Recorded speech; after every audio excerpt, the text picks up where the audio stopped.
In this video, I'm going to teach you how to withdraw from World App Vault. So if you want to cash out your Worldcoin, what you can do is you just need to head over to the vault by clicking onto this gear icon that you can see on your upper right corner. Proceed to click on this right here. From in there, you can see your personal vault. So proceed to click on that. And in here, do take note that you need to make sure that your personal vault backup is enabled.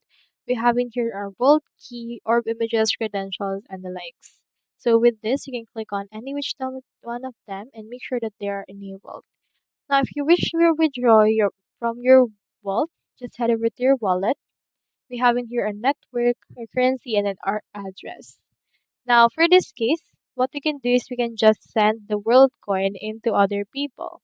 For example, just head over and click onto the send and send the amount that you have on your world app to other people. And then, for example, Binance, send it to Binance. And from Binance, you can just engage in P2P in order to successfully withdraw from there. So that's all there is today, and I hope this video helped you out.